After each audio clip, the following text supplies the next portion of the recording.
Hello everyone and welcome back to another one shot of class 12th mathematics, especially applied mathematics. तो आज हम बात करने वाले हैं न्यूमेरिकल एप्लीकेशंस की। ये आपने जो पढ़ा है मॉड्यूलर अरिथमेटिक उसी का एक कंटिन्यूएशन का पार्ट है, लेकिन क्योंकि उसका एप्लीकेशन है, नंबर्स का एप्लीकेशन है, इसलिए इसको एक सेपरेट वन शॉट में बना रहे हैं।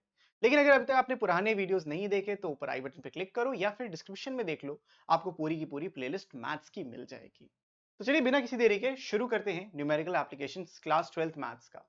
लेकिन उससे पहले अगर आपने अभी तक हमें इंस्टा पे फॉलो नहीं किया तो ये हमारा इंस्टाग्राम हैंडल है, जाओ मस्त फॉलो करो, बातचीत करते हैं। उसके बाद आप हमारा ऐप भी डाउनलोड कर सकते हैं, ये सारा का सारा स्टडी मटेरियल आपको वहीं मिलेगा। Solve sheets and everything in one stop shop. Android और iOS के लिए आप डाउनलोड कर सकते हो। एंड्रॉइड के लिए आप खाली OBZ सर्च करोगे, आपको मिल जाएगा। और iOS में आपको क्या करना है, माई इंस्टीट्यूट ऐप डाउनलोड करना है और ORG कोड YWTRVH का यूज करना है। तो आप हमारा ऐप डाउनलोड यहाँ से कर सकते हो। फिर अब हम आते हैं मेन टॉपिक्स पे, क्या क्या पढ़ना है हमको। सबसे पहला जो टॉपिक है वो है एलिगेशंस एंड मिक्सचर्स। क्योंकि वन शॉट है तो आराम से मैं आपको हर एक चीज तो जरूर बताऊंगा, लेकिन क्वेश्चंस कंपैरेटिवली कम कर पाएंगे, बट उसकी टेंशन नहीं है। जितना बताऊंगा हर एक चीज आपको क्लियर हो जाएगी, इस बात की तो भाई गारंटी है। तो देखो एलिगेशंस मिक्सचर्स में क्या आपको करना है, क्या पढ़ना है वो समझते हैं। सबसे पहले मिक्सचर क्या होता है। तो मिक्सचर क्या होता है, अगर हम दो या उससे ज्यादा क्वांटिटीज को मिक्स करते हैं तो जो बनता है वो एक मिक्सचर तैयार होता है। और एक सर्टेन रेशियो के अंदर हम मिक्स करते हैं, उस रेशियो को निकालना ही हमारा यहाँ पे काम है। एलिगेशन एक कंसेप्ट है, एक रूल है जो हमको इनेबल करता है ये रेशियो को कैलकुलेट करने के लिए।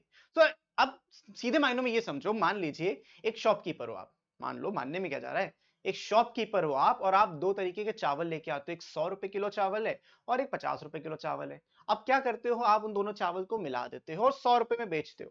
क्योंकि आपने जब मिलाया तो उसकी कॉस्ट प्राइस गिर गई, बिकॉज उसमें 50 रुपए का भी चावल मिक्स था। लेकिन आप बेच 100 रुपए पे और आप कस्टमर्स को बोले देखो भैया मेरा बिल है 100 रुपए का लाया हूं, मैं आपको 100 रुपए का दे रहा हूं।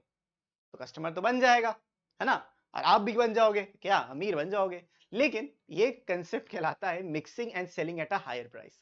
तो यहाँ पे किस रेशियो में मिक्स करना चाहिए कि हमको इतना सर्टेन प्रॉफिट हो, इतना ही प्राइस में मैं बेच पाऊं, तो इन सब चीजों में हम एलिगेशंस का यूज करते हैं। यहाँ पे कुछ चीजें होती हैं जो हमको पता होनी चाहिए, जैसे कि मीन प्राइस। मीन प्राइस वो प्राइस होता है, या फिर एवरेज प्राइस भी आप कह सकते हो, जो दो क्वांटिटीज को मिक्स करने के बाद बनता है। इसको हम लोग पी से यहाँ पे डिनोट करते हैं। एलिगेशन का रूल ये कहता है कि अगर आप दो इंग्रेडिएंट्स लेते हो, एक सस्ता एक महंगा, तो उसमें जो क्वांटिटी होती है दोनों की, मैं आपको बहुत सिंपल तरीके से बताता हूं। मान लीजिए मेरे पास दो डिफरेंट आइटम्स हैं जिसका प्राइस P1 है, एक का प्राइस P2 है, इसका Q1 है, इसका Q2 है, और मीन प्राइस जो है वो P है। तो मिक्स जो ये एलिगेशन रूल है ना, वो बस इतना से आता है, the quantity of cheaper ingredient कितना था, Q1 था, divided by quantity of dearer ingredient कितना था, Q2 था। Q1 Q2 मैं यहाँ लिख रहा हूं, हो सकता है आपकी बुक में डिफरेंट नोटेशंस यूज हो, नोटेशन से फर्क नहीं पड़ता, आपको कंसेप्ट समझ में आना चाहिए। This value will be equals to CP of dearer. Dearer मतलब महंगा सामान, ये P2 माइनस P हो जाएगा, और यहाँ पे mean price P minus P1 हो जाएगा। तो ये मेथड को ही हम एलिगेशन का मेथड कहते हैं, जहां पे P2 और Q2 price and quantity of the dearer, dearer मतलब हमें जो पसंद है, ज्यादा महंगा है वो डियरर क्वांटिटी है, और जो सस्ता है वो अपनी चीपर क्वांटिटी है। ये एक सिंपल सा कॉन्सेप्ट होता है, यही रूल होता है। आपकी बुक में जो नोटेशंस दिए हैं वो D, M और C दिया है। D फॉर डियरर का price, M for mean price, C for cheaper price. Quantity 1 quantity 2 Q1 Q2 भी आप लिख सकते हो, बट मुझे ये नोटेशन इसलिए अच्छी लगती है बिकॉज इसमें चीपर डियरर का कोई कॉन्सेप्ट ही नहीं। एक मीन प्राइस होगा जो बीच का प्राइस होगा, कोई भी इसमें से चीपर कोई भी डियरर हो सकता है, उससे फर्क नहीं पड़ता, आपका आंसर एकदम परफेक्ट आएगा। तो C D M D-M ये लिखा है, आपकी बुक में लिखा है, बट मैं जो बता रहा हूं कि आप ऐसे याद रखो कि आपके पास दो डिफरेंट चीजें हैं, एक की क्वांटिटी Q1 है, एक की क्वांटिटी Q2 है, एक का प्राइस P1 है, एक का प्राइस P2 है। फिर इनका एवरेज प्राइस P आता है। हम क्या करते हैं, इसको इससे माइनस करके यहां लिखते हैं, तो P2 माइनस P आएगा क्योंकि P2 बड़ी वैल्यू थी। इसको इससे माइनस करके यहां लिखते हैं तो P माइनस P1 आता है, क्योंकि P वैल्यू बड़ी है। तो कहने का मतलब जो Q1 के सामने है वो इसके सामने होगा, ये इसके सामने होगा। So this Q1 upon Q2 is equals to, ये Q1 के सामने था P2 minus P divided by P minus P1। That's it. ये होता है कंसेप्ट ऑफ एलिगेशन, या रूल ऑफ एलिगेशन भी आप इसको बोल सकते हो। अब इस पे हम बहुत सारे सवाल बहुत बहुत आराम से सॉल्व कर सकते हैं।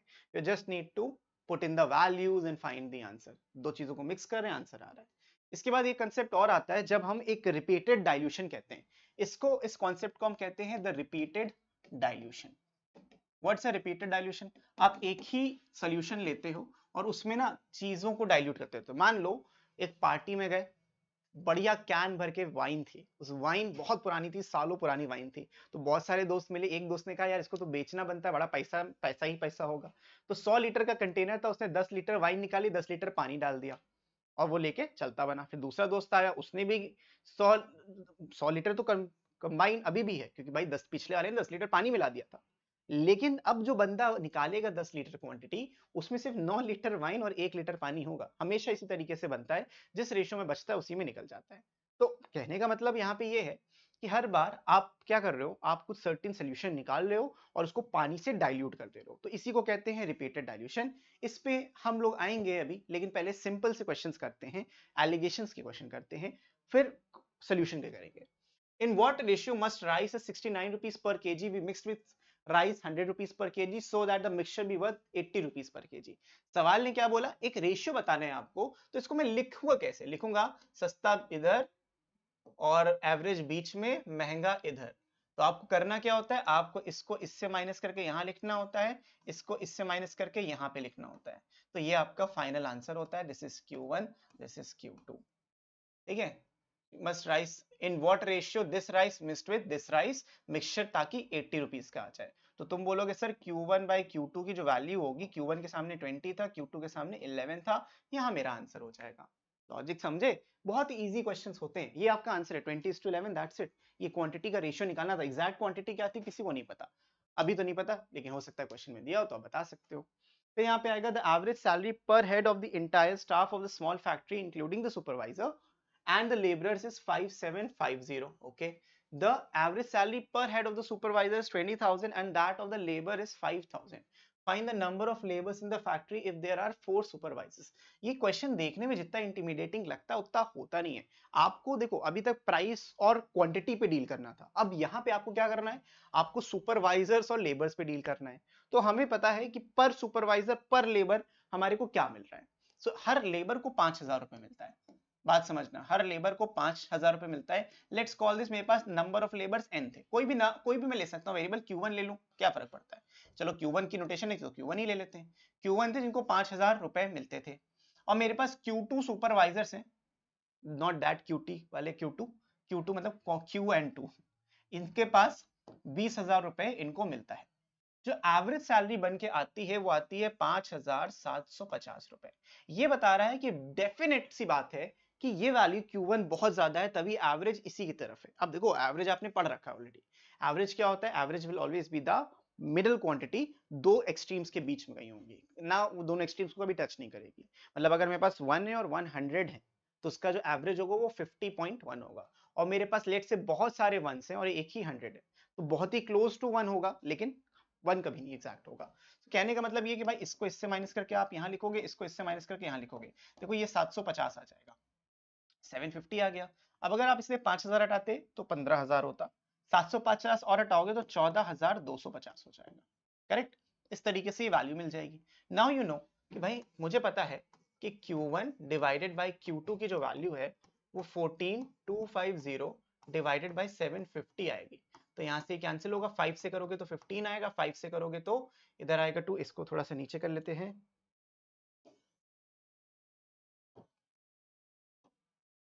यहाँ पे आएगा 2 8 5, फिर 15 से कैंसिल, 5 से कैंसिल करोगे तो 3 आएगा। 3 से हो रहा था, हाँ हो रहा था, बहुत बढ़िया। 3 से कैंसिल, 5 से कैंसिल करोगे 3 आएगा, इधर आएगा 5 एंड 7, इधर आ जाएगा 19। तो Q1 अपॉन Q2 की जो वैल्यू आ रही है बेटा वो 19 आ रही है। ऑल्सो वी नो कि Q2 जो सुपरवाइजर्स है, नंबर ऑफ सुपरवाइजर्स वाज 4 और Q2 हमने सुपरवाइजर्स लिए थे, तो मैं लिख सकता हूँ Q1 by 4 is equals to 19, यानी कि Q1 की जो वैल्यू आएगी वो 19 इंटू 4 होगी, और 19 इंटू 4 का मतलब होता है 76। That is the answer. So there are total 76 labours and 4 supervisors. Got it? तो ये आपका फाइनल आंसर हो जाएगा इसका। फिर आते हैं अगले सवाल की तरफ।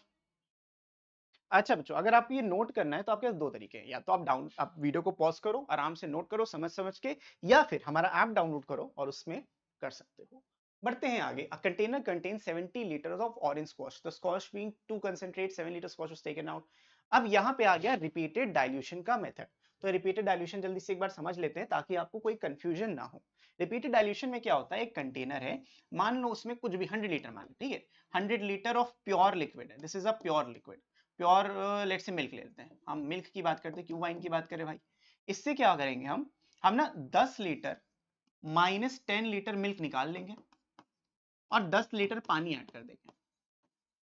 जब हमने ये किया तो इस कंटेनर में क्या बचा, इस कंटेनर में 90 लीटर मिल्क बचा, क्योंकि अभी तक तो सिर्फ मिल्क था, अब 90 लीटर मिल्क बचेगा और 10 लीटर वाटर बचेगा।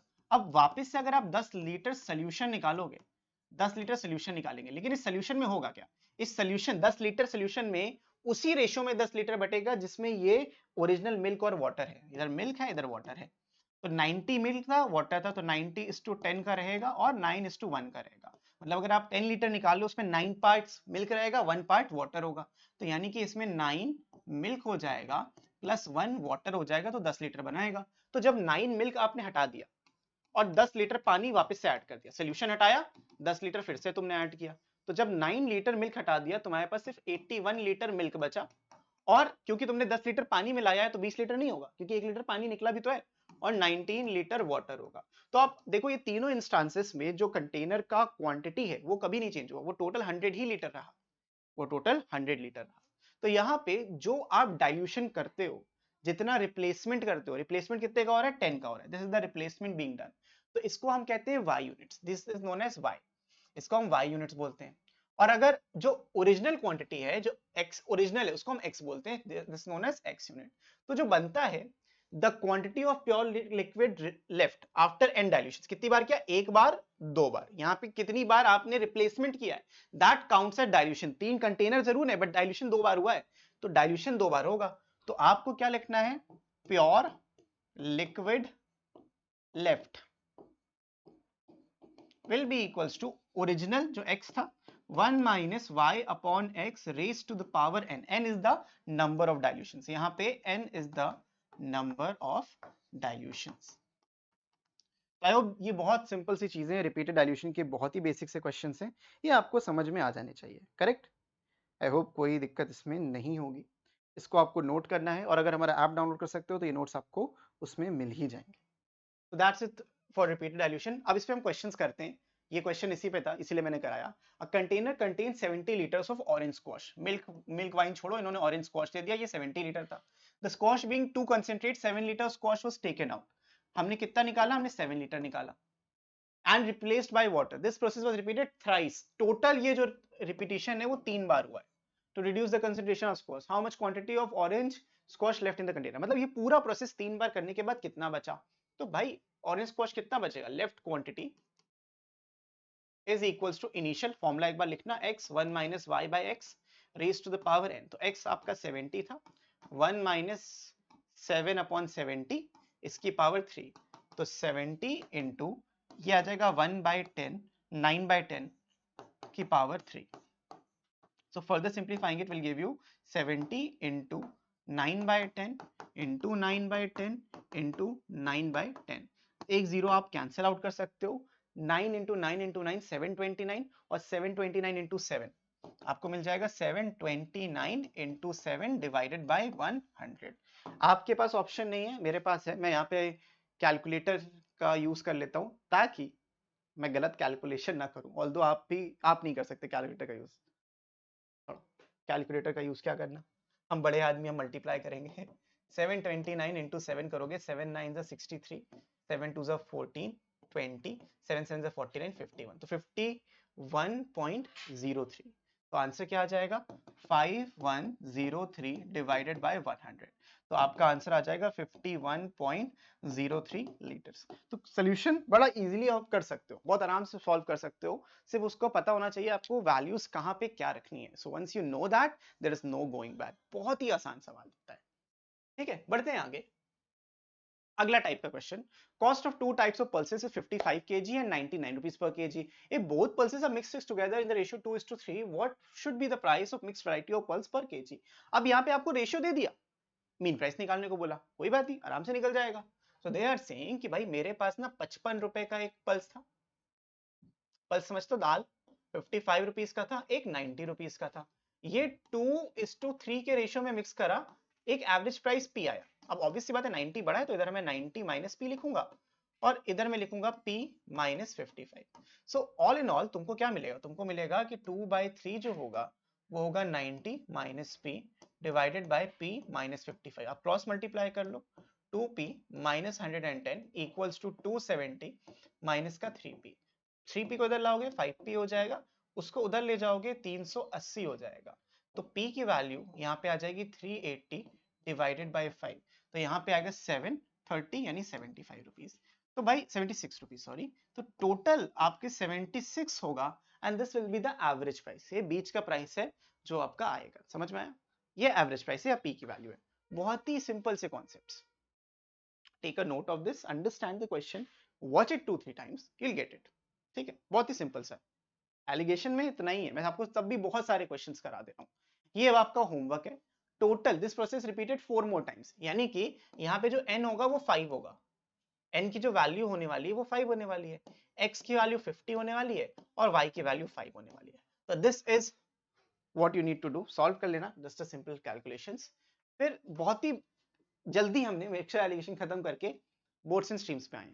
मैं आपको एज पर सीबीएसई हैंडबुक पढ़ा रहा हूँ ताकि कुछ भी छूटे ना, and this is as per your latest syllabus. अब आते हैं नेक्स्ट टॉपिक पे which is boards and streams. So boards and streams को इस तरीके से समझना है हमें। इसमें बोर्ड है, इसमें स्ट्रीम है एंड बोर्ड्स एंड स्ट्रीम्स है, इसीलिए बोर्ड्स एंड स्ट्रीम्स है। लेम जो कायनू। तो देखो होता यह है कि यहाँ पे कोई बंदा बोट चला रहा है। अब वो रिवर के फ्लो के अगेंस्ट चला सकता है या रिवर के फ्लो के साथ चला सकता है।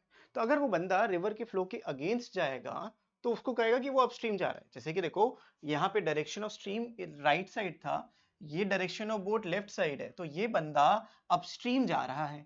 और अगर डायरेक्शन ऑफ बोट के साथ कोई बंदा जा रहा है, डायरेक्शन ऑफ बोट स्ट्रीम के साथ कोई बोट जा रही है या कोई तैर भी रहा है, सेम चीज, तो इसको हम डाउनस्ट्रीम कहते हैं। मतलब when an object flows with the flow of the river, it's downstream, going downstream. And when an object concept है। अब यहाँ पे आपकी बुक में जो नोटेशंस देते हैं U V A B, let's be honest किसी को नहीं समझ में आती। तो करना क्या है, करना ये है कि अब हम यहाँ पे कुछ नई नोटेशंस का यूज करेंगे।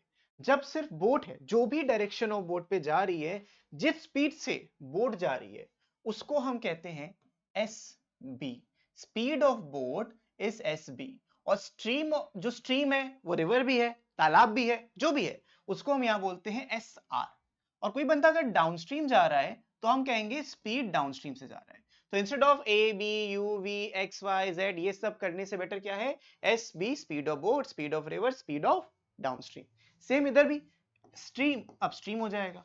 अब सोचो भाई, मैं थोड़ा सा आगे जाऊंगा, स्ट्रीम मुझे धक्का मार के वापस कर देगी, तो मैंने जो नेट डिस्टेंस ट्रैवल किया वो लेसर होगा ना जिन एक्चुअल में जो मैंने रो किया, क्योंकि मुझे स्ट्रीम धकेल रही है अगेंस्ट। लेकिन अगर मैं स्ट्रीम के साथ जा रहा हूं, बोट मेरी स्ट्रीम के साथ जा रही है, तो stream will help me to move forward, correct. तो यहाँ पे ये डाउनस्ट्रीम का कॉन्सेप्ट आता है। तो आपको ये समझना है कि जो speed of the boat downstream और अपस्ट्रीम में होता है वो होता क्या है, चाहे मीटर पर सेकंड हो या किलोमीटर पर आवर, फर्क नहीं पड़ता।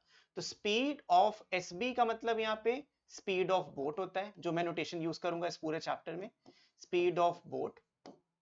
एसआर का मतलब स्पीड ऑफ रिवर होता है, रिवर, स्ट्रीम, पॉन्ड, जो भी हो। फिर स्पीड डाउनस्ट्रीम, एसडी मतलब डाउनस्ट्रीम की स्पीड, और स्पीड अपस्ट्रीम मतलब अपस्ट्रीम की स्पीड। बस इतना आपको याद रख लेना है, बाकी सब मेरे हवाले, ठीक। और भी स्पीड डिस्टेंस टाइम में आपको कुछ बातें पता होनी चाहिए, जैसे कि जो स्पीड होती है वो डिस्टेंस अपॉन टाइम होता है, and this is true for any kind of speed, any kind of distance, any kind of time.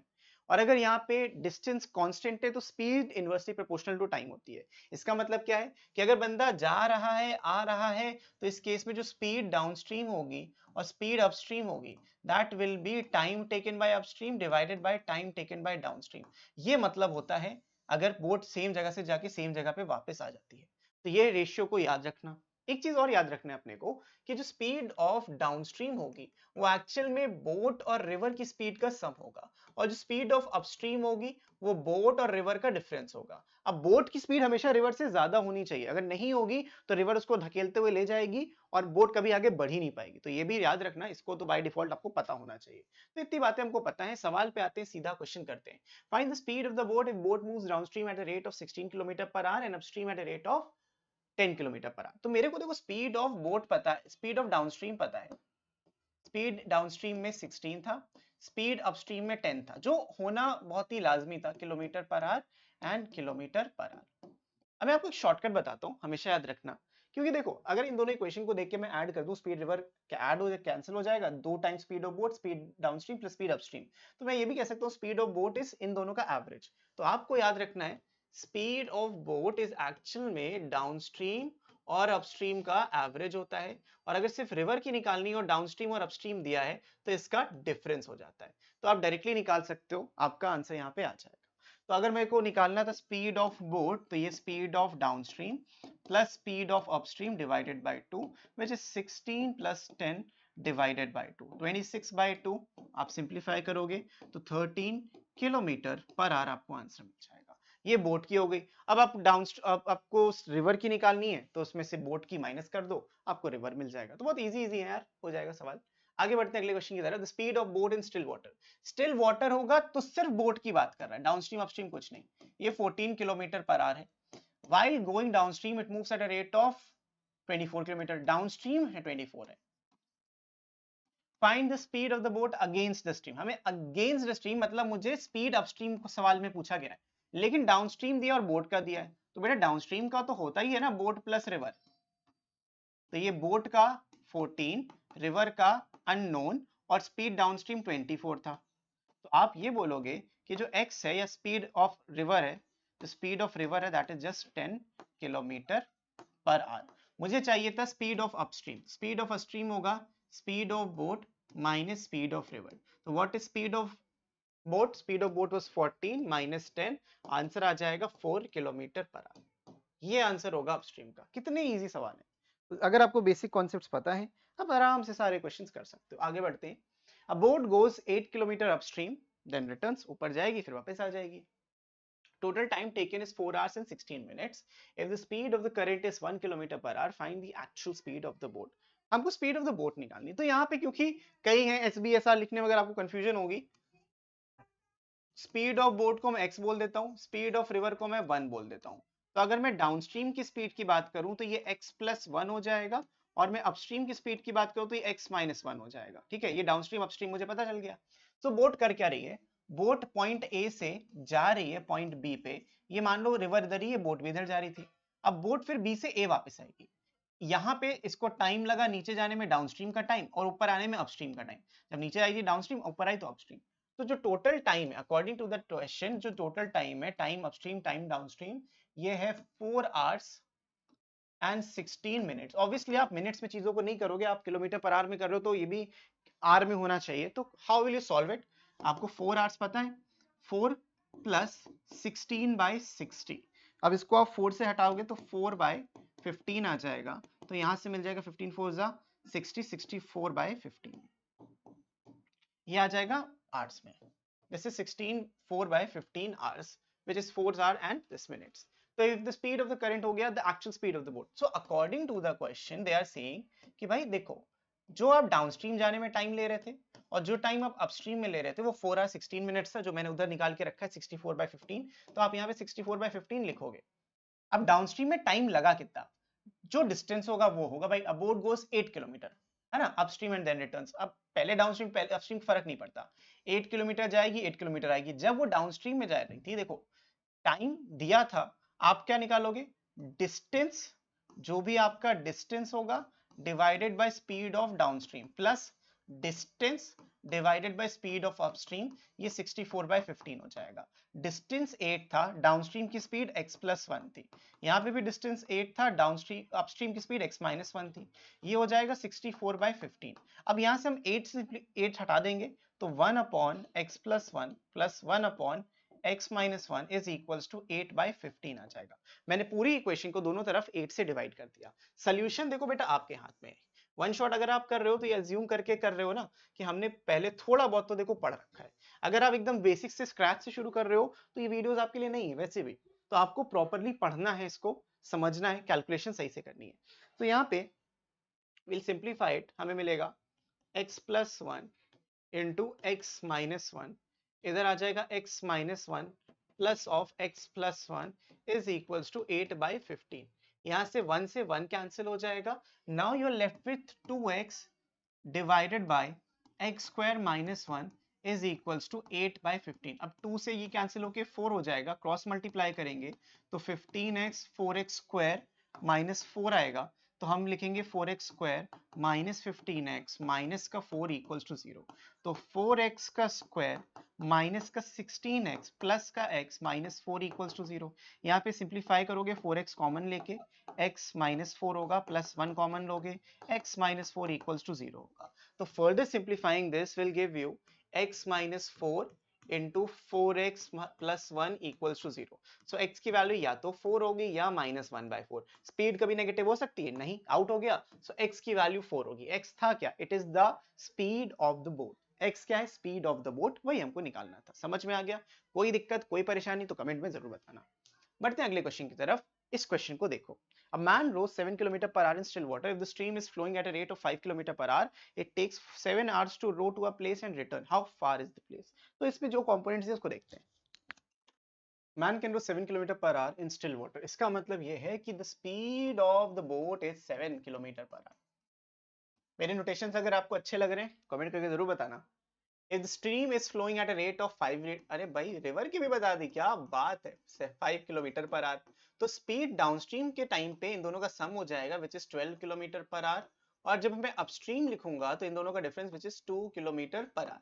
It takes him 7 hours to row to a place and return. How far is the place? तो हमें distance नहीं पता इसमें, but that is okay because देखो एक जगह जा रहा है उसी जगह वापस आ रहा है, सेम रास्ते से आ रहा है, बस इसको मैं नोटेशन आपको ऐसे दिखा रहा हूँ। So time taken downstream, time taken upstream is 7 hours। 7 घंटे लगे उसको आने जाने में। टाइम क्या होता है? Distance upon speed. तो डिस्टेंस हम x मान लेते हैं। Let the distance be x। हमने अगर डिस्टेंस को x मान लिया तो x अपॉन स्पीड डाउनस्ट्रीम में 12 हो जाएगी, यहाँ पे अपस्ट्रीम में x/2 हो जाएगी विच इज इक्वल्स टू 7। सो अगर इसको सिंप्लीफाई करेंगे हमें मिलेगा 7x/12 इक्वल्स टू 7। एलसीएम 12 आएगा और 6 टाइम्स 6x x 7x आ जाएगा। कैलकुलेशन देखो बेटा आपके हाथ में है। x आ जाएगा 12, x है क्या? किलोमीटर में आंसर। तो खत्म हो गया यहीं पे क्वेश्चन। कितनी दूर जगह थी? 12 किलोमीटर दूर जगह थी। कितने आसान सवाल होते हैं अगर आपको सिर्फ basic concept time speed distance का पता है। The speed of the motorboat and that of the current of water is 36:5. Remember they are saying motorboat and the current of water. The speed of boat और speed of river का हमको ratio दिया है 36:5। तो but ये 36 और 5 actual में नहीं है, ये होगा 36x होगा और रिवर की जो स्पीड होगी वो 5x होगी। तो इस तरीके से अगर मैं डाउनस्ट्रीम निकालना चाहूँ तो हमें ये करंट ठीक है। अब अगर मुझे डाउनस्ट्रीम निकालना है तो इनको सम करेंगे 41x आ जाएगा। अगर मुझे अपस्ट्रीम निकालना है तो इनका डिफरेंस करेंगे वो 31x आ जाएगा। The boat goes along with the current. Along with the current का मतलब करंट के साथ बहती जा रही है। क्या है? डाउनस्ट्रीम है। तो डाउनस्ट्रीम लगे 5 घंटे 10 minute. How much time will it take to come back? बहुत आसान सवाल है। अगर आप जरा सा भी इसमें ध्यान दे रहे थे अभी तक तो क्वेश्चन बहुत इजी है। मैंने आपको बताया था स्टार्टिंग में स्पीड डाउनस्ट्रीम स्पीड अपस्ट्रीम का जो रेशियो होता है वो टाइम अपस्ट्रीम और टाइम डाउनस्ट्रीम के रेशियो के बराबर होता है। बराबर। अब स्पीड डाउनस्ट्रीम मुझे पता है 41x है और स्पीड अपस्ट्रीम 31x है। इसके साथ तो हम कुछ खिलवाड़ नहीं कर सकते। Time upstream goes along with the stream का पता नहीं है, अपस्ट्रीम का पता नहीं, लेकिन अलोंग विद द स्ट्रीम का जरूर पता था। 5 hours 10 minutes। अब 5 hours जो अब टाइम टेकन डाउनस्ट्रीम है उसको आप चेंज करोगे ना पहले। 5 hours प्लस 10 minutes 10/60। तो यहाँ से 6 5 30 31/6। यहाँ आ जाएगा 31/6। तो आप यहाँ लिखेंगे 31 डिवाइडेड बाय 6। ठीक है ना? ये अननोन है, let's write it time upstream only. x x cancel हो जाएगा, दोनों तरफ से 31 कैंसिल हो जाएगा, तो मुझे मिल जाएगा 41 is equals to 6 times time upstream. तो time upstream is 41 divided by 6। अब 41 डिवाइडेड बाय 6 कितना होता है? 6 5/6 आवर्स। आप यहीं पे क्वेश्चन को छोड़ सकते हो and you are done. Straight forward direct questions. बढ़ते हैं आगे। अब क्या आएगा? अब आएगा पाइप्स एंड सिस्टम्स। ये टाइम एंड वर्क का एक एक्सटेंडेड यूज है। हम time and work already class 11th में कवर कर चुके हैं, तो अब अगर आपको दोबारा से देखना है तो देख सकते हो जाके। लेकिन pipes and system time and work का ही एक पार्ट है। उसमें होता क्या है कि भाई एक पाइप भर रहा होगा, जिस टैंक में भर रहा होगा उसको सिस्टर्न कहते हैं। देखो स्मॉल वाटर टैंक जिसमें पानी भरा होता है, स्मॉल टैंक जिसमें पानी भरते हैं उनको सिस्टर्न्स कहते हैं, बड़े को हम टैंकर्स कहते हैं। जब जितना भी बड़ा नाम होता जाता है नाम बदलता जाता है। इसको आप टंकी बोलते हो, सिस्टर्न है यहाँ पे। और एक आउटलेट पाइप होता है जो पानी निकाल सकता है। अब इन्होंने बहुत सारे फॉर्मूले दिए हैं। क्या मुझे फॉर्मूले से करना है? Choice is yours. देखो ये अपने स्कूल से डिस्कशन से कर सकते हो, क्योंकि ये मैं फॉर्मूला जो आपको बताने वाला हूँ it's very easy, straight forward है, कोई दिक्कत नहीं होगी। हमको वैसे ही करने से हम वर्क में करते थे, लेकिन हम अगर अज्यूम कर लें कि इस टैंक की कैपेसिटी कितनी है, सवाल बहुत आसान हो जाता है। नहीं समझ में आया? क्योंकि तुमको पढ़ा, तुम्हें कभी वो पढ़ा ही नहीं है। तो मैं आपको शॉर्टकट जरूर समझाऊंगा, and you can confirm with your teacher if you can use it और नॉट। वो आपका टीचर बताएगा एग्जाम में। बोर्ड में यूज करोगे नंबर नहीं कटेंगे, बिकॉज बोर्ड के टीचर थोड़े से समझदार होते हैं, वो हर चीज पे नंबर आपको मिलता है। तो आपको रट के नहीं, आपको चीजों को समझना है। सीबीएसई फोकस करता है कि आपकी एक होलिस्टिक डेवलपमेंट हो, सिर्फ रटी हुई चीजें ना करो। तो कुछ नया करोगे तो और अच्छा उनके लिए। तो पाइप सिस्टम ये कहता है कि भाई एक पाइप होता है, एक क्या बहुत सारे पाइप हो सकते हैं, इसको हम इनलेट पाइप कहते हैं। जो पानी अंदर डालता है सिस्टम के वो इनलेट होता है, जो पानी निकालता है सिस्टम से वो आउटलेट होता है। तो इनलेट आउटलेट का कॉन्सेप्ट में कोई आई डोंट थिंक दिक्कत होगी। फिर आते हैं आपके सिस्टम। ये जो सिस्टम होता है इसमें पानी स्टोर होता है। तो अब देखो कुछ बातों को भी यहाँ पे हम और कर लेते हैं थोड़ी सी। जैसे let a pipe fill a tank in x number of hours then it can fill 1x the portion of a tank in 1 hour. इसका मतलब क्या है भाई? देखो एक टैंकर था जिसमें हम लोग 10 घंटे में पानी भर सकते थे। तो एक घंटे में कितना पानी भरेगा? टैंक का 1/10। It takes 10 hours to fill 1 tank. ठीक, तो 1 आवर में कितना भरेगा? 1/10 ऑफ अ टैंक। तो this is what you should know. एक घंटे में हमें यही करना है कि चीजों को एक घंटे के हिसाब से पहले सॉल्व करना है, या एक मिनट के या एक सेकंड के हिसाब से। तो पर यूनिट ऑफ टाइम पे आपको उसको सिंप्लीफाई करना है। जब आप ये सिंप्लीफिकेशन सीख जाओगे तो बहुत सारी चीजें आपको क्लियर हो जाएंगी, है ना? तो ये डालने वाली बात हो गई। अब पानी निकाल रहा है वो भी ऐसे ही करेगा। जो पानी है वो 5 लेट से 20 घंटे में पूरा निकाल सकता है। तो जो आउटलेट पाइप है वो 20 आवर्स में पूरा 1 टैंक एम्प्टी कर सकता है। तो 1 आवर में कितना एम्प्टी करेगा? It will empty -1/20। अब माइनस लगाओ या प्लस लगाओ, चॉइस इज योर्स।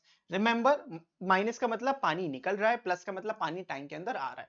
तो अगर मैं इन दोनों को साथ में लगा दूंगा तो एक घंटे में कितना काम करेंगे? You can calculate, and you can calculate the final कितना टाइम लगेगा पूरे टैंक को भरने में। इसको एक एग्जांपल से और समझाता हूं, अगर ये चीज क्लियर नहीं हुई। देखो there is an inlet pipe, there is an inlet pipe जो 10 आवर्स में पूरा टैंक भरता है। There is an outlet pipe जो 20 आवर्स में ये एम्प्टी करता है। 20 आवर्स लगते हैं उसको पूरा टैंक खाली करने में। हम मान लेते हैं मेरा जो टैंक है वो 20 लीटर का है, सिर्फ मान रहे हैं, क्या दिक्कत है? ये जो टैंक है वो 20 लीटर्स का है, और ये जो दिया होता है इनका इंडिविजुअल कैपेसिटी है। अगर ये 10 घंटे भर रहा है 20 लीटर को, तो इनलेट पाइप की जो कैपेसिटी है वो कितनी होगी? It can fill 2 litre per hour. मानते हो? इनलेट पाइप अकेला कितनी देर में भरेगा? 2 लीटर पर आवर में। और जो आउटलेट पाइप होगा वो खाली कितना करेगा? वो 1 लीटर पर आवर खाली करेगा। कैसे पता सर? क्योंकि देखो 20 लीटर का टैंक था, उसको 20 घंटे लग रहे टैंक खाली करने में, यानी हर घंटे कितना खाली किया? 1 लीटर खाली किया। तो 1 लीटर पर आवर वो खाली कर रहा है। और अगर इनलेट और आउटलेट साथ मिलके काम करते हैं तो वो 1 लीटर पर आर भरेंगे। मतलब थोड़ा पानी इनलेट डाल रहा है, आउटलेट उसको निकाल रहा है, जितना डाल रहा है उस हिसाब से निकलता जा रहा है। तो 1 लीटर पर आर यहाँ पे इनलेट और आउटलेट मिलके एम प्लस में आ रहा है ना, तो भरेंगे। तो ओवरऑल पूरा टैंक 20 लीटर का था, और अगर मुझे 20 लीटर को 1 लीटर पर आवर से भरना है तो मुझे कितने लग जाएंगे? 20 आवर्स। तो अगर इनलेट और आउटलेट पाइप साथ में काम करेंगे तो 20 घंटे में पूरा टैंक भर जाएगा। तो क्या सर 20 घंटे में तो वो भी था, 20 घंटे में खाली कर रहा था अकेला। अगर वो भरता, कोई इनलेट पाइप ना हो, तो वो 20 घंटे में खाली कर देगा। लेकिन अगर दोनों साथ में चलेंगे और इनलेट ज्यादा पानी दे रहा है जितना वो खाली भी नहीं कर पा रहा, तो भाई टैंक तो भरेगा ना। तो that's what this is. Clear? समझ में आया? दिमाग में गया? बहुत बढ़िया। तो यही बात इन्होंने करी है 1/x 1/y। मुझे फर्क नहीं पड़ता, मैं तुम्हें समझाऊंगा जो उससे समझ में आना चाहिए। ये जो मैंने कॉन्सेप्ट समझाया, ये जो 20 लीटर है सर, ये कहां से आया? मैंने अज्यूम किया है। क्यों अज्यूम किया है? कैलकुलेशंस इजी करने के लिए। You can assume whatever you want. जैसे कि इस क्वेश्चन को देखो, मैं तुम्हें दोनों तरीके बताऊंगा। एक जो आपके स्टैंडर्ड बोर्ड का तरीका है, जो आपकी बुक्स में दिया रहता है, जो आपके स्कूल में पढ़ाया जाता है, यूनिटरी मेथड वाला। और एक मैं अपना तरीका बताऊंगा, जो आपको अच्छा लगे वो आप कर सकते हो। Pipe A can fill a tank in 30 hours and pipe B in 45 hours. If both the pipes are open and an empty tank, how much time will it take to fill the tank? अब देखो, pipe A fill करता है, pipe B fill करता है, दोनों fill कर रहे हैं, कोई ऐसा नहीं है कि खाली कर रहा है, अभी दोनों फिल कर रहे हैं। तो आपको करना क्या है, ऐसे लिखना है, pipe A can fill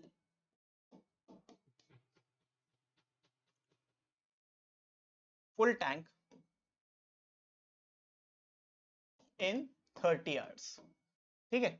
then pipe A, ऐसे लिखना है, pipe A is 1 hour work, हमें 1 घंटे के हिसाब से निकालना है 1 आवर वर्क। अगर वो 30 घंटे में पूरा भरेगा तो 1 घंटे में कितना करेगा, 1/30 करेगा। ऐसे हमें पाइप बी का निकालना है, pipe B is 1 hour work, ये हो जाएगा 1/45। तो अगर मैं ए और बी को मिला दूं, ए और बी को साथ जोड़ दें, तो ये 1 घंटे में कितना करेगा, ऐसे पूरा लिख लेते हैं। Then pipe A and B 1 hour work together, दोनों मिलकर अगर काम करेंगे तो कितना काम कर लेंगे, दे विल वर्क फॉर, ये इतना यूनिट भर देगा, वो उतना यूनिट भर देगा, तो इतना टैंक फिल हो गया। यहाँ पे एलसीएम लोगे तो 90 आएगा, इधर आएगा 3 + 2 5/90, ये 1 घंटे में मिलके इतना टैंक भर देंगे, ठीक है। Then time taken to fill complete tank when A and B are working together, अगर दोनों मिलके काम कर रहे हैं तो इनको कितना टाइम लगेगा, तो it will be 1 upon their 1 hour work, 5/90। तो आंसर आ जाएगा 90 डिवाइडेड बाय 5, जो होता है 18 आवर्स। मिलके अगर काम करेंगे तो 18 आवर्स के अंदर वो कंप्लीट टैंक को भर देंगे। This is how you should solve it, ये आपके करिकुलम में दिया गया है, ठीक है। अब नाउ मैं क्या समझाने चाहता हूं, जो मैं समझा रहा हूं वो बहुत डिफरेंट कुछ नहीं है, इसी से रिलेटेड है, इसी को समझना ही है, इसी से आजू बाजू में कुछ है, लेकिन वो तरीका मुझे अच्छा लगता है, आप भी उसको कर सकते हो, आप समझ पाओगे कि कैसे चल रही हैं चीजें। यहाँ पे क्योंकि लीटर्स लिया है, बट वो मिलीलीटर्स भी हो सकता है, वो सेंटीलीटर्स, मतलब कोई भी लीटर वाला काम वहां पे हो सकता है, correct. Any litre thing will work there. So what I will do, मैं क्या करूंगा, ये दूसरा मेथड बता रहा हूँ आपको, ये सारे नोट्स मिल जाएंगे, डोंट वरी, मैंने कॉपी कर दिया, ये सारे नोट्स आपको ऐप पे मिल जाएंगे।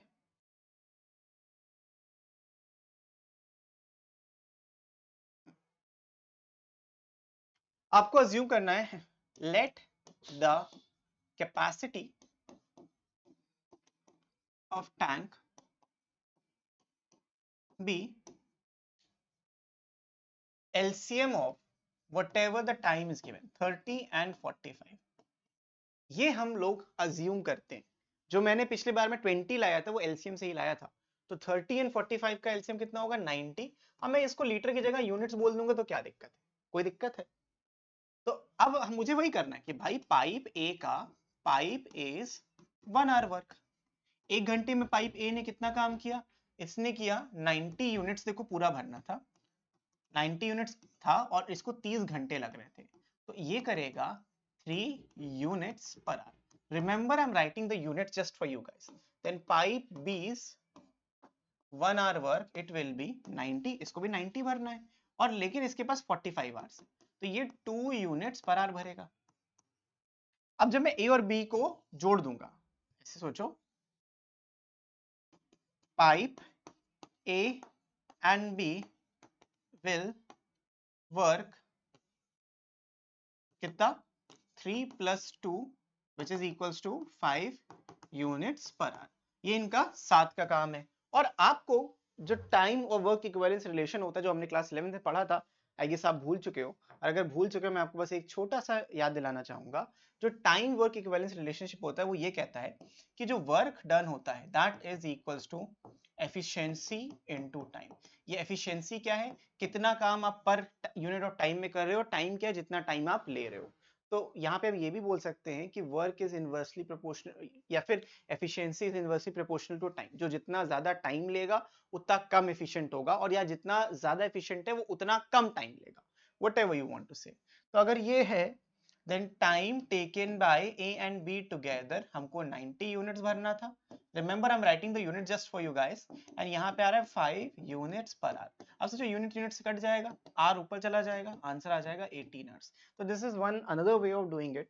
तो इन क्वेश्चंस को आप इस तरीके से अगर अप्रोच करोगे तो भाई कोई काट ही नहीं सकता तुम्हारा क्वेश्चन। ऑब्वियसली कटता तो तुम्हारा रहता ही है, लेकिन क्वेश्चन नहीं कटेगा। A pipe can fill a cistern in 6 hours due to leakage in the tank. The cistern is just full in 9 hours. How much time the leakage will take to empty the tank? अब इस case में पता है leakage हो गया और leakage inlet pipe के साथ मिलकर 9 घंटा ले रहा है, तो लीकेज अकेला कितना टाइम लेगा पूरे टंकी को खाली करने में, समझते हैं। तो आप जो भी मेथड चाहो उसको यूज कर सकते हो, एलसीएम वाला मेथड यूज करना है या फिर नॉर्मल वाला, चॉइस इज कंप्लीटली योर्स। मैं नॉर्मल वाला करा देता हूँ आपको। मैंने दोनों मेथड इसलिए बता दिए ताकि आपका थोड़ा ना दिमाग खुले कि कैसे चीजें होती हैं। कॉम्पिटिटिव एग्जाम जब आप करते हो तो आप ऑब्वियसली ये मेथड यूज करते हो, पहला वाला मेथड में टाइम ही नहीं होता आपके लिए। A pipe can fill a system in 1/6 hours, तो एक पाइप है, पाइप्स पाइप्स 1 आवर वर्क, एक घंटे में इसने कितना काम किया, मैं डायरेक्टली लिख देता हूं, एक घंटे में इसने काम किया 1/9, and pipe plus leakage 1 hour work. मिलके इन्होंने कितना काम किया, सॉरी 1/6 था इसका, मिलके इन्होंने कितना काम किया 1/9 किया, एंड लीकेज 1 आवर वर्क, ये हो जाएगा 1/x। x क्यों, क्योंकि हमें अज्यूम स्टार्टिंग में कर लेना है इस चीज को, एक से इसको नीचे कर लेते थोड़ा सा, हमको इसको स्टार्टिंग में अज्यूम करना है कि let the leakage empties the tank, ये लिखना है तुमको, empties the tank in x hours, आज x घंटे में वो पूरे टैंक को खाली करता है, तो ये आ जाएगा। So according to the question, according to the question ये सब 1 आवर वर्क है, तो पाइप यहाँ पे भी 1 आवर वर्क है, लीकेज का 1 आवर वर्क है, तो मैं कह सकता हूँ ना pipe plus L is equals to 1/9। Pipe और लीकेज का मिलके 1/9 कर रहे हैं, बट पाइप अकेला 1/6 कर रहा था, लीकेज 1/x कर रहा था, तभी तो ये 1/9 बने। अब आंसर आपका अपने आप नेगेटिव में आ जाएगा। क्यों नेगेटिव में आएगा, क्योंकि लीकेज है और वो नेगेटिव काम करता है ना, बहुत नेगेटिव आदमी है। तो आपको यहाँ पे क्या लिखना है, आपको लिखना है 1/x is equals to 1/9 minus 1/6, and that is completely fine. LCM 18 होगा, यहाँ पे आएगा 2 - 3, तो 1/x इज दिस वैल्यू। सो या तो आप माइनस यहाँ लिख दो, लेकिन कोई फर्क नहीं पड़ता, leakage will be a negative answer, फर्क नहीं पड़ता है, परेशान नहीं होना उससे। तो यहाँ से आपको मिलेगा 1/x की वैल्यू एज -1/18, माइनस का 1/18 मिल जाएगा। दिस इंप्लाइज कि x की जो वैल्यू होगी वो 18 आवर्स आएगी। खत्म, सीधा क्वेश्चन, आपको आंसर मिल जाता है। इतना ही करना है बच्चों, पाइप और लीकेज मिलके काम करें, पाइप के साथ लीकेज करे, या पाइप अकेला करे, या लीकेज अकेला करे, तुम सवाल को समझ सकते हो, तुम सवाल को करना बहुत डिफिकल्ट बात है नहीं। ठीक, बढ़ते हैं हम अगले सवाल के ऊपर। अब देखो, वीडियो को पॉज करो, खुद सॉल्व करो, देन सॉल्यूशन देखो। A cistern can be filled in 8 hours, but due to the leakage in its bottom, it takes 2 hours more to fill the tank. 2 hours more का मतलब कि भाई अकेला जो पाइप फिल करता, पाइप जब इनलेट पाइप फिल कर रहा था तो उसको 8 घंटे लग रहे थे, तो पाइप का pipes 1 hour work, it will be 1/8, 8 घंटे में पूरा कर रहा था। लेकिन अगर पाइप और लीकेज मिलके करेंगे 1 आवर वर्क, तो ये 1/2 घंटे ज्यादा लगेगा, तो 10 आवर्स लगेगा। 2 आवर्स मोर का मतलब कि 8 घंटे अकेले में हो रहा था, लेकिन लीकेज भी हो गया तो 10 घंटे लगे। तो लीकेज अकेले में कितना खाली कर देगा, how much time will it take the leakage to empty the tank. तो लीकेज, जो लीकेज है भाई, लीकेज, ये लीकेज है ना, इसको लेट से x आवर्स लगते, x hours to empty, it will take x hours to empty the complete tank. तो लीकेज का मैं यहाँ पे 1 आवर वर्क लिखूं तो 1 आवर वर्क। अब देखो, अगर तुम यहीं पे ना नेगेटिव -1/x ले लो, क्योंकि लीकेज तुमको पता है तो माइनस होगा, तो आपका आंसर पॉजिटिव अपने आप ही आ जाएगा। तो अकॉर्डिंग टू द क्वेश्चन, जो P प्लस L होगा दैट इज 1/10, और P 1/8 है, माइनस 1/x है, ये 1/10 के बराबर है। इसीलिए आपका आंसर नेगेटिव अगर आता है तो परेशान मत हुआ करो, वो सही है, गलत नहीं है। अब इसको आप इधर भेजोगे 1/8 माइनस 1/10, तो इधर आ जाएगा 1/x। Further simplifying it will give you इसका एलसीएम 40, ये आएगा 5 - 4 इज इक्वल्स टू 1/x, ये आएगा 1/40 इज इक्वल्स टू 1/x। यहाँ से x की वैल्यू आ जाएगी 40 hours, and you are done. That is the correct answer. समझे बच्चों? तो इस तरीके से ये सिस्टम आप फिल कर सकते हो। चलो, ये भी डन। बढ़िया, आसान क्वेश्चन। बढ़ते हैं हम अपने अगले क्वेश्चन की तरफ, अभी कॉन्सेप्ट नहीं आएगा। Two pipes A and B can fill a tank in 24 minutes and 32 minutes respectively. Both pipes are opened simultaneously. After how much time? B should be closed so that the tank is full in 18 minutes. Simultaneously का मतलब है एक साथ हमने fill कर दिया, और जो पूरा पूरा यहाँ पे पाइप है या मतलब सिस्टम है वो 18 मिनट में फिल हो जा रहा है 18 मिनट्स में। तो हम पर मिनट वर्क निकालेंगे, पर मिनट का वर्क निकालेंगे। तो कितने टाइम के बाद बी को हम क्लोज कर दें so that the tank will be full in 18 minutes. इसका मतलब क्या है? देखो बच्चों, एक टैंक था, इसमें हमने पाइप ए लगाया, इसमें हमने पाइप बी लगाया, ठीक है, this is pipe A, this is pipe B. जो पाइप ए है ये पूरा 18 मिनट्स तक चला, क्योंकि शुरू से लेके एंड तक शुरू खोला दोनों को, ये 18 मिनट्स तक चला और ये टी मिनट्स चला। ये सिर्फ कितना चला? टी मिनट्स चला। और मिलके इन्होंने, ये टी मिनट चला, ये 18 मिनट चला, इसने पूरा टैंक फिल कर दिया, 18 मिनट्स ही लगे टोटल, जो भी उसको टाइम लगा। हमको यही बताना है कि बी को कितने टाइम के बाद क्लोज कर दिया जाए, मतलब टी एक तरीके से बी कितनी देर चला, शुरू से शुरू हुआ है दोनों, तो बी कितनी देर चला तब। सो बस इतना देखो कि pipe is 1 minute work. 1 minute क्यों लिख रहा हूं? क्योंकि मिनट्स में चीजें दी गई हैं। Pipe A 1 minutes work is 1 by 24 and pipe B 1 minute work is 1 by 32। दोनों pipes का single minute का work है। So if they work together, pipe A and B together तो होगा नहीं, but we can write pipe A works for 18 minutes and pipe B works for T minutes। इतना इन्होंने काम किया and fill up the tank। ठीक, अब जो वर्क किया है ए ने, जो वर्क किया है ए ने और जो वर्क किया है बी ने, वो पूरा टैंक फिल कर देगा, यानी इसकी वैल्यू 1 होगी, क्योंकि हम 1 को टोटल ले रहे हैं। एक टैंक 1 है, तभी तो 1 by 24 लेते हैं। 24 मिनट में पूरा टैंक भर रहा है, तो एक मिनट में कितना? 1 by 24 पार्ट भरेगा। तो ये ऐसा कुछ आ गया। अब वर्क डन बाय ए कितना होगा? देखो, वर्क 18 मिनट्स तक हुआ है और इसकी 1 by 24 एफिशिएंसी थी। ये 18 मिनट्स इसने काम किया किसके साथ? 1 by 24 एफिशिएंसी के साथ। भाई पर मिनट इतना काम कर रहा है, 18 मिनट चलेगा, इतना हो जाएगा। ये टी मिनट्स तक काम कर रहा है और पर मिनट ये 1 by 32 काम कर रहा है, तो दिस इज इक्वल्स टू 1। अब इसको सिंप्लीफाई करेंगे हम, 18 by 24 plus t by 32 equals to 1। Further simplifying it will give me 2 by नहीं, 9 से नहीं जाएगा, 2 से जाएगा, 9 by 12, 2 से भी नहीं, 6 से चला जाएगा ना, 3 by 4, तो 3 by 4 आ जाएगा। सो I am getting 3 by 4 plus t by 32 equals to 1। यहाँ एलसीएम मत लेना, t by 32 equals to 1 minus 3 by 4। so we can't we say कि t by 32 is equals to 1 by 4, और t की वैल्यू 32 by 4 और 8 minutes. मतलब जो b pipe है वो टोटल ऑफ 8 मिनट्स चला और 8 मिनट बाद इस पाइप को बंद कर दिया गया, तो पूरा टैंक 18 मिनट में फिल होगा। तो लॉजिकली समझना था हमें करना क्या था। लॉजिकली क्लियर हो गया? बहुत अच्छी बात है, क्लियर हो गया। नहीं हुआ तो कमेंट में बताना, फिर कुछ किया जाएगा। अब आते हैं लास्ट टॉपिक पे इस चैप्टर के, which is races and games.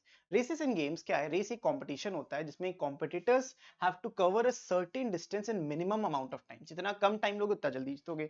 Race किसी भी प्रकार की हो सकती है, it can be running, it can be swimming, it can be driving, किसी भी टाइप की रेस होती है, रोइंग, सेलिंग एक्सेट्रा। जो पाथ फॉलो करता है competitor during the race is called the race course. ठीक है, the initial point from where a race start is called the starting point and the final point is the ending point. ये basic बातें जो आपको पता है, जहां से स्टार्ट स्टार्टिंग, जहां से एंड कर रहा है वहां पे एंडिंग। अब कुछ टर्म्स ऐसे होते हैं रेसेस से रिलेटेड जो आपको पता होना चाहिए, ये आपके हैंडबुक का ही है, सेम टू सेम मैंने यहाँ पे लिखा है।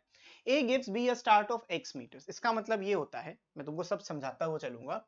ए जो है बी को x मीटर्स का स्टार्ट देता है। इसका मतलब जिस मोमेंट पे ए ने पूरा रेस कोर्स खत्म किया, उस मोमेंट पे बी ने थोड़ा सा कम x मीटर्स लेस खत्म किया है।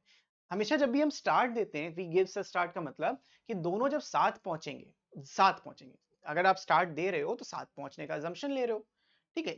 और अगर दो लोग साथ पहुंचते हैं रेस एक एंडिंग लाइन पे, फिनिश लाइन पे, तो उसको हम कहते हैं डेड हीट। डेड हीट का मतलब होता है, यहाँ पे लिखा भी है देखो, डेड हीट का सिचुएशन होती है जब सारे participant same instant of time पे फिनिश लाइन तक पहुंच जाए। While A starts the race from the starting point, B starts X meters have to cover a race of Y meters. In this case, A will have to cover Y meters and B will have to cover Y minus X. मैंने आपको समझा दिया. Minus 100 metre की race है, B को वो 10 metre का head start दे देता है. तो A को पूरा 100 मीटर भागना है, लेकिन B को सिर्फ 90 मीटर भागना है. So that's what this means. A beats B by X meters. This implies while A reached the finishing point, B is behind A. मतलब A पहुंच चुका है. It's same as saying this कि इतने मीटर से वो हरा सकता है. मतलब ए और बी अगर स्टार्टिंग से भागते तो उसको 10 मीटर से हरा देता, अगर 10 मीटर का स्टार्ट दे रहा है. तो बस इतनी ही बात बोला गया है.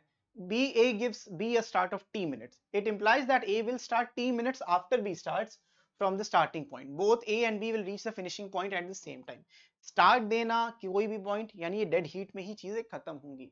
A beats B by x meter and t minutes. This statement implies that A and B start from the starting point at the same instant, but while A reaches the finishing point, B is behind by x meters and B takes t minutes more compared to A to complete the race. So B covers the remaining x in extra t minutes. This gives a speed of B. तो कभी भी ऐसा होगा कि B को उसने x meters और t seconds या t minutes से हराया, तो आप उसमें B की डायरेक्टली स्पीड निकाल सकते हो. B को एक्स्ट्रा जो टाइम लगेगा वो x upon t की स्पीड से वो भागेगा. क्लियर है भाई? तो this is what you need to understand. ये टर्म्स थे जो आपको पता होने चाहिए रेसेस एंड गेम्स के. कुछ क्वेश्चंस करेंगे, जरा समझ में आपको आएगा. In 1000 meters race, A defeats B by 300 meters and B defeats C by 200 meters. So ये दो different scenarios हैं by the way. ऐसा नहीं है कि A 300 वो 200, ऐसा नहीं होगा. तुम अगर ऐसा सोच रहे हो बेटा कि ये 1000 मीटर की रेस थी, यहाँ पे A पहुंच गया और B उससे 300 मीटर दूर है. A और B में 300 मीटर का फासला है और B और C में 200 मीटर का फासला है. तो तुम एकदम गलत सोच रहे हो. ये ऐसा नहीं है, ऐसा नहीं होता. बीट्स डिफीट्स का मतलब हमेशा होता है कि एक बंदा फाइनल पे फिनिश लाइन पे पहुंच गया तब डिफीट माना जाएगा, पीछे होना डिफीटिंग नहीं कहलाएगा. सो हो ये रहा है कि एक रेस थी 1000 मीटर की.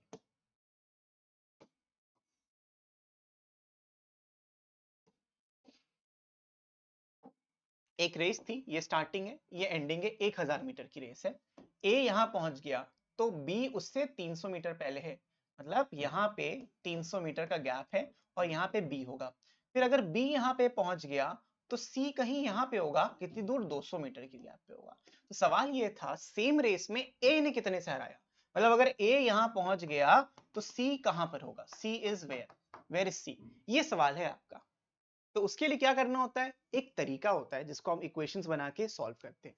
सो how to do this, how to solve this. हम स्टार्टिंग पॉइंट से मेजर करते हैं. ए ने 1000 मीटर कवर किया, तुम्हें निकालना क्या है, ए डिफीट सी, कितना मीटर से ए डिफीट करेगा सी को. तो पहले तो इन ए बी सी का हम रेशियो निकाल लेते हैं. So when A runs what unitary method बता रहा हूं. When A runs 1000 metre, B runs कितना, 700 मीटर. अगर ए 1000 मीटर भाग रहा है तो बी कितना भागेगा, 700 metre. So when A runs 1 meter, B कितना भागेगा, B runs 700 by 1000 मीटर और 7 by 10. इतना B भागेगा जब A 1 मीटर भागेगा. अब क्यों इंपॉर्टेंट था, विल सी दैट. एक तरीका ये है. So when B runs, और मुझे ये भी पता है, when B runs 1000 meter, when B runs 1000 meter, C runs, मैं आपको दिखा रहा हूं कि ये मेथड नहीं करना है, 800 मीटर.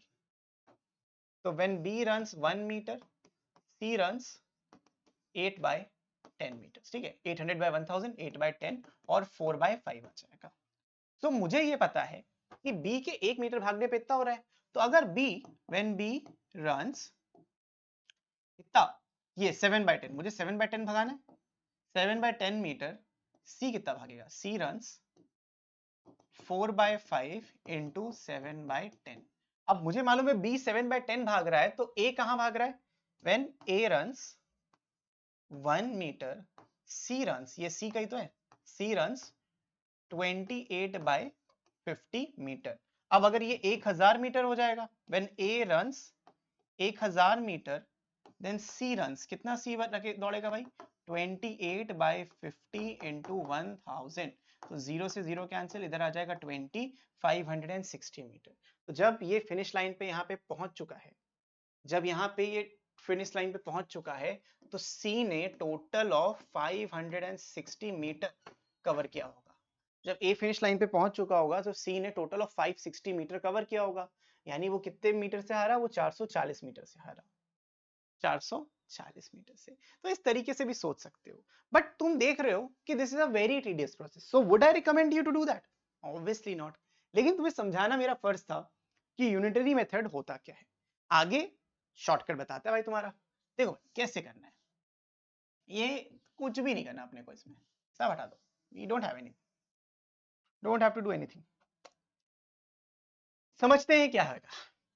ए और बी का भागने का डिस्टेंस देखो, जब ए 1000 मीटर भागेगा, बी 700 मीटर भागेगा। जब बी 1000 मीटर भागेगा, सी 800 मीटर भागेगा, 200 मीटर से हरा रहा है ना। तो बच्चों मुझे चाहिए ए अपॉन सी, समझना इस बात को, मुझे चाहिए ए अपॉन सी।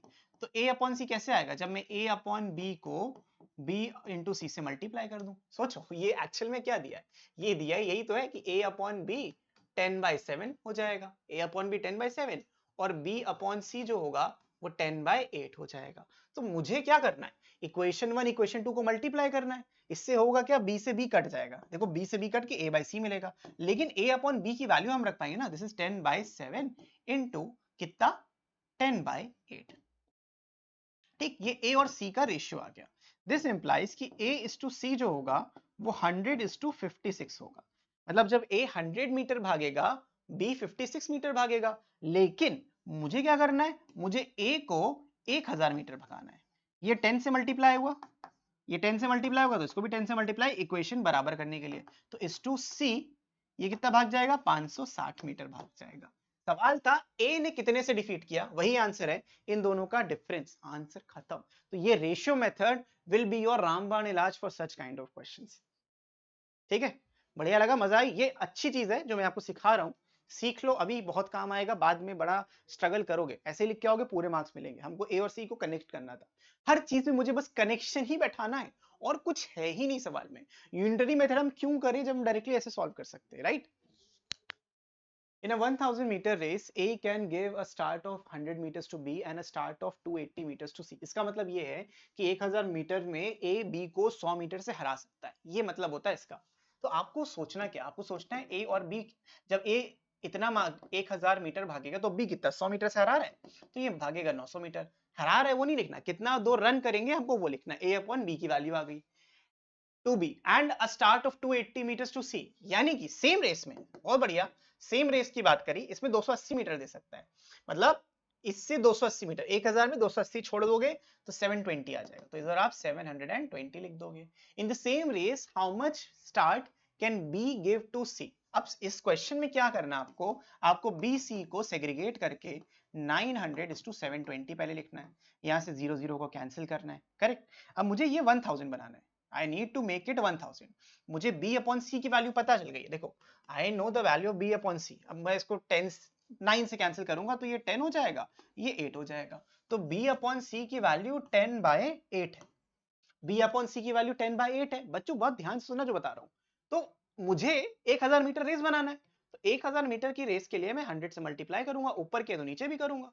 तो ऊपर आ जाएगा 1000 मीटर, नीचे आ जाएगा 800 मीटर। काटना नहीं, क्योंकि B और C का ये भागने का डिस्टेंस है। Therefore, B can give C a start of 1000 minus 800 which is equals to 200 metre. अगर C 200 मीटर भी आगे भागेगा B से, तब भी B उसको हरा देगा। तो इस तरीके से हमें इन क्वेश्चंस को सॉल्व करना था, समझे बच्चों? सिर्फ कनेक्शन बैठा के, रेशियोज को यूज करके पूरा सिंप्लीफिकेशन। डन, मजा आई? बढ़ते हैं आगे अगले क्वेश्चन की तरफ। इन अ 500 मीटर रेस ए डिफीट्स बी बाय 60 मीटर्स। देखो 500 मीटर की रेस में ए ने बी को 60 मीटर से डिफीट किया और 12 सेकंड्स, ये भी इंपॉर्टेंट है। What is the time taken by A to complete the race? 60 metre से या 12 सेकंड से? इसका मतलब समझते हैं पहले। मान लीजिए 500 सेकंड की रेस है, ए यहां पहुंच चुका है, बी इतनी दूर है। बी कितनी दूर है? बी 60 मीटर दूर है, बी 60 मीटर दूर है। मतलब सेम टाइम जिसमें ए ने 500 मीटर दौड़ा, इसने कितना दौड़ा है? इसने दौड़ा है 440 मीटर। बी ने कितना रन किया स्टार्टिंग पॉइंट से यहां तक 440 मीटर। अब उसको कितना एक्स्ट्रा रन करना है, 60 मीटर एक्स्ट्रा रन करना है, और 12 सेकंड से हराया, मतलब बी को अभी 12 सेकंड और लगेंगे डिस्टेंस कवर करने में। इसका मतलब है therefore B can cover a distance of 60 meter in how many seconds? In 12 seconds. तो 60 मीटर को बंदा 12 सेकंड में अगर कवर कर रहा है तो स्पीड क्या होगी? This implies speed of B will be 60 by 12 which is 5 metre per second. हमें स्पीड मिली है अभी, ठीक है, स्पीड। तो क्या करना है, हमें बी का मिल गया, स्पीड ऑफ बी पता है। तो बच्चों एक बड़ी इंटरेस्टिंग सी बात है यहाँ पे, बी 60 मीटर 12 सेकेंड में कवर कर रहा है। और क्या हम यहाँ पे कर सकते हैं, what is the time taken by A to complete the race. So हमें बहुत एक इंटरेस्टिंग चीज पता है, स्पीड निकालनी है, नहीं टाइम निकालना है taken by A to complete the race. तो टाइम क्या होता है, स्पीड का inverse time taken by A time taken by B, अगर डिस्टेंस कांस्टेंट है। इफ डी इज कांस्टेंट, जो स्पीड होती है that is inversely proportional to time. Correct, ये हमको पता है, इसका भी यूज कर सकते हैं, बट अभी क्या करेंगे, 500 मीटर की रेस में 60 मीटर मतलब 440 मीटर। तो वी कैन से जितनी देर में ए भाग रहा है, स्पीड डिस्टेंस भी डायरेक्टली कर सकते हैं ना, या तो हम, हाँ ठीक है। देखो distance covered bye, same time में जितना वो डिस्टेंस रन करते हैं उतनी उसकी स्पीड होती है। तो व्हेन टाइम इज कांस्टेंट, हम टाइम को कांस्टेंट रखते हैं, when time is constant speed is proportional to the distance. जब टाइम कांस्टेंट होता है तो स्पीड प्रोपोर्शनल होती है डिस्टेंस के। यानी कि बच्चों जितनी देर में ए ने डिस्टेंस कवर किया, distance covered by A to distance covered by B will be equal to speed by A speed by B. ऐसा क्यों कर रहे हैं, क्योंकि सेम टाइम में मुझे मालूम है ये 500 मीटर कवर कर रहा है, उसी सेम टाइम में ये सिर्फ 440 मीटर कवर कर रहा है, एंड स्पीड ऑफ बी हम लोग ऑलरेडी निकाल चुके हैं, वो 5 है, स्पीड ऑफ ए निकालना बाकी है। तो यहां से 0 को आप कैंसिल करोगे, ये आ जाएगा 250 by 44। This is the speed of A. अगर मैं हाँ सही कर रहा हूँ, गलत थोड़ी कर रहा हूँ। यहाँ से और आप 2 से कैंसिल आउट करोगे, जब 2 से इसको कैंसिल आउट करोगे तो आपको मिलेगा 125 डिवाइडेड बाय, हमें निकालना है मीटर पर सेकंड में ना, 125 डिवाइडेड बाय कितना 22, और ये और कैंसिल होगा नहीं तो इसको ये छोड़ देते। क्यों छोड़ दे सर, अभी तो हुआ भी नहीं कुछ, हो जाएगा, परेशान मत हो। हमें निकालना है what is the time taken by A to complete the race, ये स्पीड निकाली है। तो time taken by A will be distance covered by A divided by the speed of A. ये तो होता है distance upon time equals to speed, तो time distance upon speed हो जाता है। डिस्टेंस 500 मीटर का है, स्पीड है 125 डिवाइडेड बाय 22 का। अब 500 इंटू 22 डिवाइडेड बाय 125 करोगे, ये काटोगे 4 से, तो यहाँ पे आ जाएगा आपका 88 सेकेंड्स। तो आंसर क्या आ जाएगा, 88 सेकेंड्स में ए ने पूरी की पूरी रेस यहाँ पे कंप्लीट कर ली। गॉट इट बच्चों? तो this is the final answer for this question. And इसी के साथ आखिरी क्वेश्चन पे हम आ गए, आखिरी क्वेश्चन पे आ गए। A runs 3 times as fast as B, यानी कि speed of A speed of B का हमको रेशियो पता है 3:1 है। If A gives B a start of 40 meters, how far must the goal on the race course be so that A and reach the goal at the same time. ये speed का ratio पता है, distance का भी वही होगा। तो देखो हमें डायरेक्टली, अभी मैंने तुमको बताया speed is directly proportional to distance, ठीक है। तो speed of A divided by speed of B will be equals to distance covered by A divided by distance covered by B, same time के अंदर। Speed of ए मुझे पता है 3 है, 3:1 ये दिया है, क्वेश्चन में दिया है। डिस्टेंस बाय ए, अब देखो ए को जिताना है तो उसकी एक्स होगी, और ये 40 मीटर का हेड स्टार्ट दे रहा है, तो इसको x माइनस 40 लिख देंगे। जितनी देर में ए एक्स भागेगा उतने सेम टाइम में ये x माइनस 40 इसको भागना है। अगर आप इसको कर लो क्रॉस मल्टीप्लाई, तुमको मिल जाएगा 3x minus 120 is equals to x। तो यहाँ पे x लाओगे तो 2x हो जाएगा, और इसको 120 बोलोगे तो x की वैल्यू आ जाएगी 60। तो रेस होनी चाहिए 60 मीटर की to give it a head start of 40 metres. 3 गुना भाग रहा है ना। अब तुम खुद सोच मेरे भाई, खुद सोच, ए शुरुआत से भाग रहा है, ए ने 60 मीटर कवर करा, पूरे 60 मीटर, उतने देर में बी कितना 20 मीटर तो कवर कर पाएगा। अगर 3:1 का रेशियो है तो 60 और 20 ही होना चाहिए, 20 मीटर भाग पाया, और 40 मीटर का हेड स्टार्ट था, कितना हो गया 60 मीटर की रेस होनी चाहिए। बहुत ही सिंपल सा कॉन्सेप्ट, बहुत ही सीधा सवाल। ऐसे ही आपको लिखना है, कोई यूनिटरी मेथड लगाना नहीं। तो बच्चों आई होप ये वीडियो आपको समझ में आया होगा और पसंद आया होगा। मैंने हर एक टाइप कवर कर लिया, कुछ भी ऐसा नहीं है जो बचा हो। आई होप सब क्लियर होगा। कोई डाउट हो तो तुम कमेंट कर सकते हो, या फिर हमारा ऐप डाउनलोड करो, या फिर एक चीज और है, आप हमको कॉल करो 8112601234 पे। आपके सारे के सारे डाउट्स यहाँ पे क्लियर हो जाएंगे। कुछ भी पूछना हो, कोई भी बात करनी हो, किसी भी तरीके से बात करनी हो, तो you can call and ask whatever you want. Hrithik sir ने बोला था हमें कुछ भी बात करनी है। तो I hope this is clear to you guys. मैं मिलता हूं आपसे नेक्स्ट वीडियो में। तब तक के लिए keep practising, keep learning, take care and bye bye.